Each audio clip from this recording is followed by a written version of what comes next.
We just can't afford it this year, honey. Money's too tight for Thanksgiving. My mother's voice crackled through the phone, heavy with what sounded like genuine disappointment. I sat in my Denver apartment, staring out at the early November snow, feeling my heart sink. My name is Brianna Fields, and I'm 30 years old. For the past 8 years, I've worked as a senior project manager at Gravora Group, a mid-sized construction company here in Colorado. I make decent money, around $75,000 a year, and I've always been the responsible one in my family. The one who saves money, pays bills on time, and plans ahead. My parents, Robert and Janet Fields, live back in Phoenix with my younger sister Vanessa, who's 26 and works as a social media coordinator for some startup. Mom, you know I could help out, I offered immediately. I've been saving up anyway. I could fly down and cover the groceries, maybe even rent a nice place if Dad's house isn't big enough for everyone. There was a pause that felt too long. Oh, sweetheart, that's so generous, but we've already told everyone to make other plans. Uncle Pete and Aunt Gloria are doing something small with just their kids.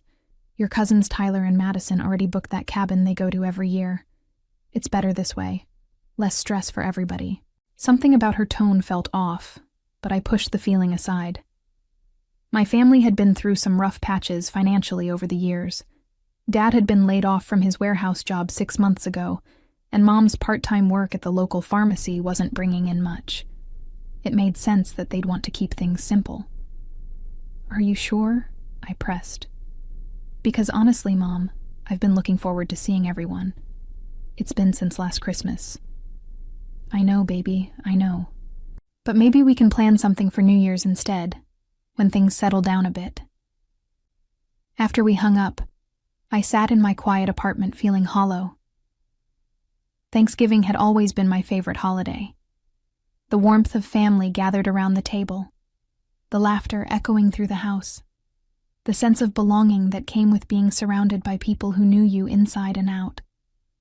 Now I was facing the prospect of spending it alone, eating a frozen dinner and watching football by myself. I called my sister Vanessa next, hoping maybe she'd want to do something together, just the two of us. Oh my God, Brie, I'm so bummed about Thanksgiving, she said, her voice carrying that same theatrical disappointment I'd heard from Mom. But honestly, I'm kind of relieved too. I've been so swamped with work lately, and Trevor's been wanting to take me somewhere nice for the weekend. Trevor was her boyfriend of 2 years, some guy who worked in tech and always seemed to have money for expensive trips and fancy restaurants. Maybe we could do something simple, I suggested. Just grab dinner somewhere, nothing fancy. I wish I could, but we already made plans. Rain check?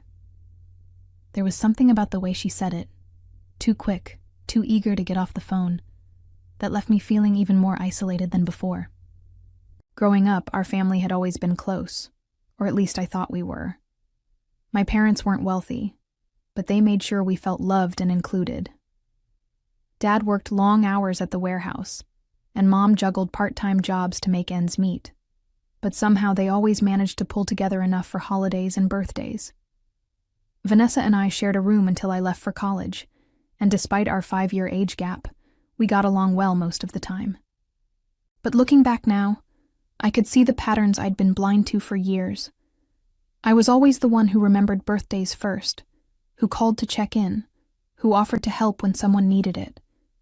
When Dad got laid off from his previous job 3 years ago, I'd sent home $500 without being asked. When Vanessa's car broke down last year, I'd helped her with the down payment for a new one. When Mom needed dental work that insurance wouldn't cover, I'd quietly transferred money to her account. I told myself it was what family did for each other. I was single, had a stable job, and didn't have kids or a mortgage weighing me down. It felt natural to be the one who could step up when others couldn't. But there were little things that had started to bother me over the years. The way conversation would shift whenever I brought up my job, or mentioned getting a promotion. How Vanessa would post photos of expensive dinners and weekend trips on social media, but still ask me to cover her phone bill because she was between paychecks. The way my parents would praise her for landing a new client at work, but barely acknowledge when I got recognized at my company, or took on additional responsibilities. I'd always assumed it was because my life seemed more stable, more predictable. Vanessa was the creative one, the one with the exciting job and the Instagram-worthy lifestyle. I was just reliable old Brianna, doing my boring construction job and living my quiet life in Colorado. Still, the phone call from Mom had caught me off guard. In all the years of family financial struggles, they'd never completely canceled a holiday before. There had been smaller gatherings, potluck-style meals, and creative gift exchanges, but never just nothing.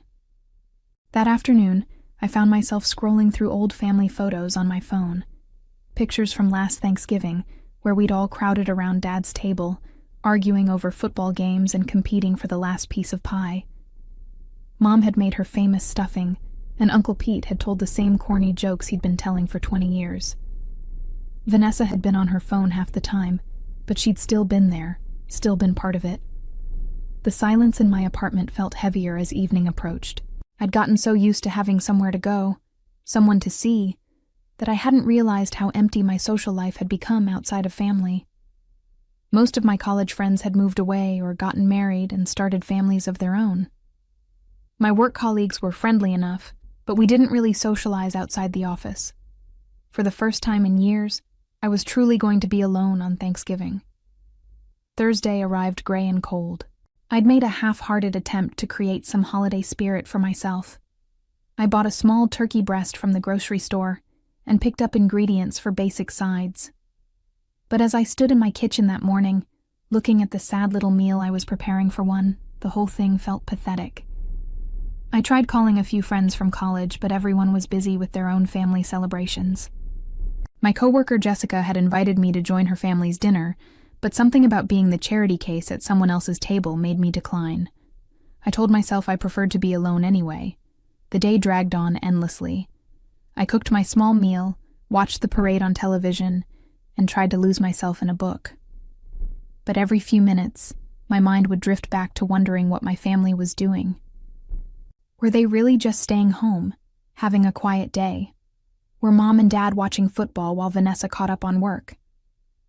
Around 6 p.m., I was picking at my leftover turkey and scrolling mindlessly through social media when something stopped me cold. Vanessa had just started a live video on Instagram, and the preview image showed her laughing, a cocktail in her hand, palm trees visible in the background. My heart started pounding as I tapped to join the live stream. There was my sister, radiant in a flowing sundress, standing on what looked like an elegant rooftop terrace overlooking the ocean. Behind her, I could see other people mingling, people who looked distinctly familiar. "Happy Thanksgiving, everyone," Vanessa was saying to her followers, her voice bright and cheerful. "I'm so grateful to be here in beautiful Miami with my amazing family." She turned the camera, and my world tilted. There was my Uncle Pete, raising a glass of wine toward the phone. There was Aunt Gloria, laughing at something someone had said off camera. My cousins Tyler and Madison were lounging by what appeared to be an infinity pool, drinks in hand. And then the camera panned further, and I saw them. My parents.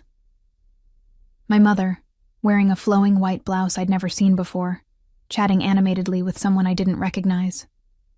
My father, relaxed in expensive-looking resort wear, a beer in his hand, and the biggest smile I'd seen on his face in months.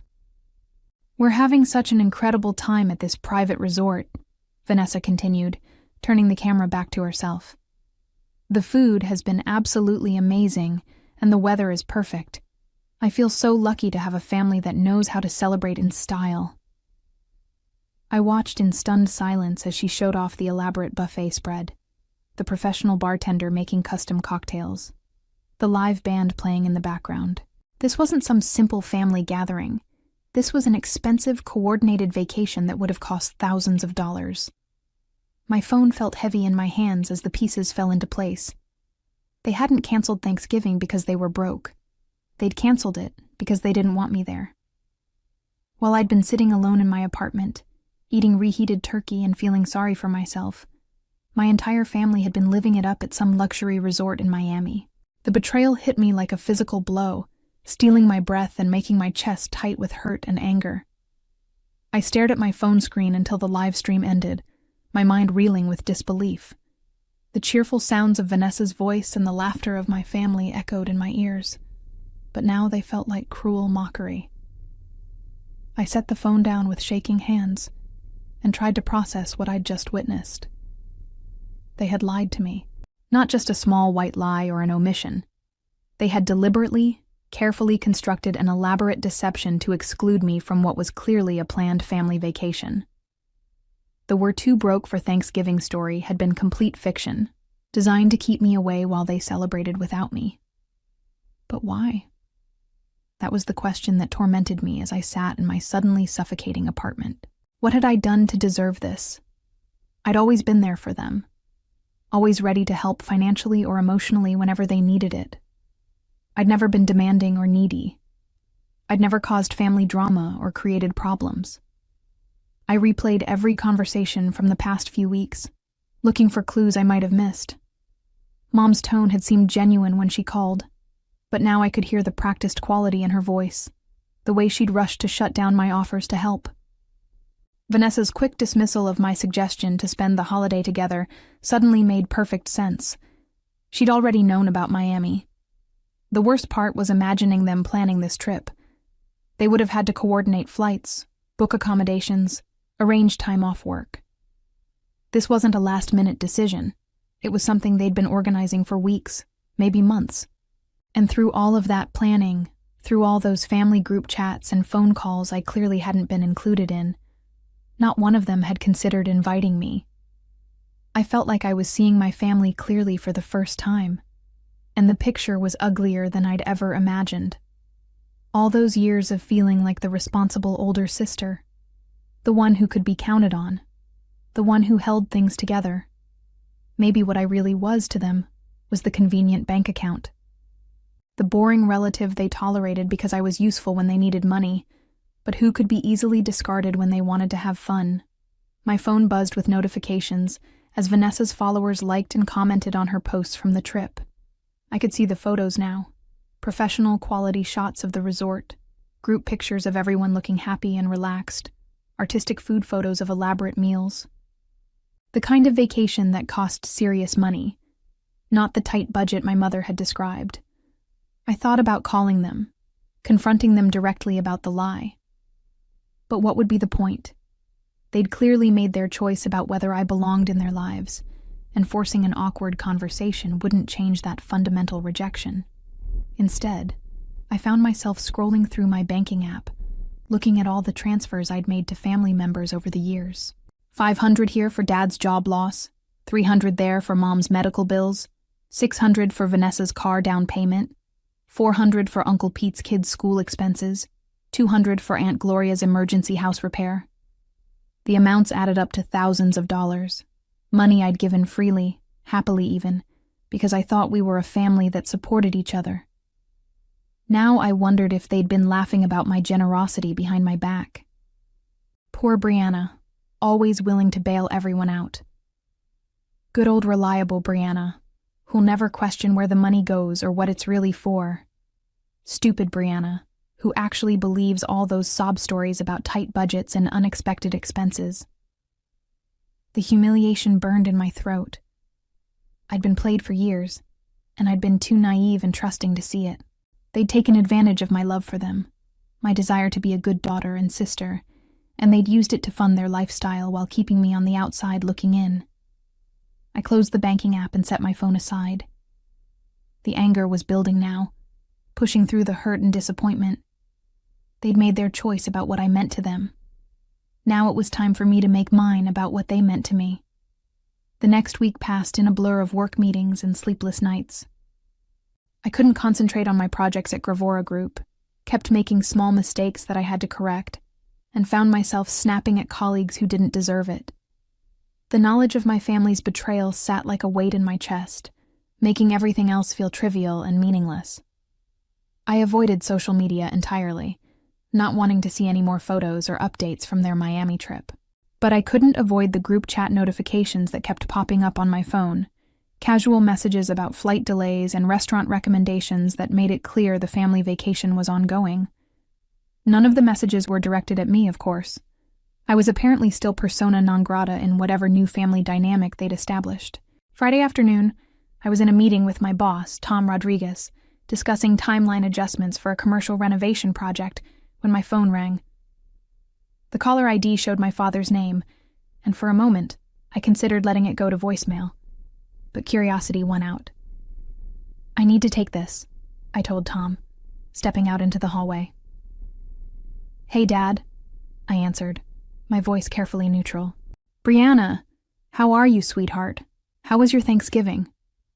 The casual tone of his voice, as if nothing had happened, almost made me laugh. "It was quiet. How was yours?" "Oh, pretty low-key. Just watched some football and relaxed." The lie came so easily to him that I wondered how many other times he'd deceived me without me realizing it. "That sounds nice." "Listen, honey, I'm calling because I could use a favor. We've got this opportunity for a family cruise coming up in January. One of those last-minute deals where you can get a really good price if you book fast.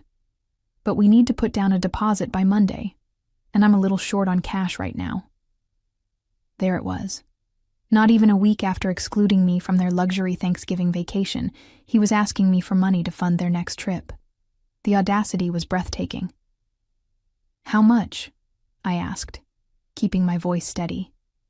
$2,100. "I know it's a lot, but it's for the whole family, and the price they're offering is incredible. We'd save over $3,000 compared to booking it normally." "The whole family?" I repeated. "Well, me and your mom, Vanessa and Trevor, Uncle Pete and Aunt Gloria, the kids. It'll be like a reunion at sea." "And me?" There was a pause that lasted just a beat too long. "Well, of course you're invited too, sweetheart. I just figured you might not be able to get the time off work on such short notice." "Right," I said. "So you need $2,100 by Monday?" "If possible. I know it's asking a lot, but you've always been so good about helping family when we need it." The words hung in the air between us. I could picture him sitting in his living room in Phoenix, probably still tan from his Miami vacation, expecting me to eagerly agree to fund yet another family trip that I'd be conveniently excluded from. "Let me think about it," I said finally. Of course. Take your time. Well, not too much time. The deadline is Monday. But I know you'll do the right thing." After we hung up, I stood in the hallway for a long moment, watching my colleagues move past me, going about their normal Friday afternoon routines. They had no idea that my entire understanding of my place in the world had just shifted. The right thing. He wanted me to do the right thing. The question was, right for whom? That weekend, I made a decision that would change everything. I'd been thinking about my career lately, feeling restless and undervalued at Gravora Group, despite my years of loyal service. The company was solid but uninspiring, and I'd been considering making a move for months. The family situation had crystallized something for me. I was tired of being taken for granted, whether by my relatives or my employer. Saturday morning, I drove to a coffee shop I'd never been to before, in a part of Denver I rarely visited, and spent 3 hours researching something I'd only dreamed about, starting my own construction consulting firm. I'd been in the industry long enough to understand the gaps in the market, and I had enough connections to make it work. More importantly, I had savings, money I'd been careful with over the years instead of spending it on luxury vacations and designer clothes. By Sunday evening, I'd drafted a business plan, researched the legal requirements, and started reaching out to former colleagues who'd moved on to other companies. The response was immediately encouraging. 3 people I'd worked with in the past were interested in joining me as freelance consultants, and 2 potential clients had already expressed interest in our services. Monday morning, I called my father back. "Dad, about that cruise deposit you needed." "Oh, Brianna, I was hoping you'd call. Did you decide you can help us out?" "Actually, I've decided I can't support that." There was a pause. "What do you mean?" "It's just a loan. We'll pay you back once we get home and everyone can contribute." No, Dad. I mean, I can't support frauds. The silence on the other end of the line was deafening. I saw Vanessa's live stream from Miami, I continued, my voice calm and steady. Your luxury Thanksgiving vacation that you somehow afforded despite being too broke to have a simple family dinner. So no, I won't be funding your cruise. Brianna, let me explain. There's nothing to explain. You lied to me so you could exclude me from your family celebration, and now you want me to pay for your next one. The answer is no. Honey, you don't understand. I understand perfectly. I also want you to know that I'm blocking your number after this call. Don't contact me again. You can't be serious. I hung up and immediately blocked his number, then did the same with my mother's and sister's numbers. Then I blocked them on all social media platforms. In the span of 5 minutes, I'd cut all communication ties with my family. The relief was immediate and surprising. For the first time in weeks, I felt like I could breathe properly. Tuesday morning, I walked into Tom Rodriguez's office and submitted my resignation. 2 weeks' notice, professional and courteous, but firm.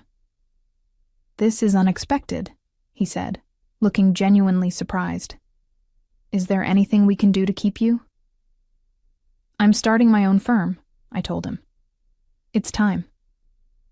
Within days, word had spread through the industry.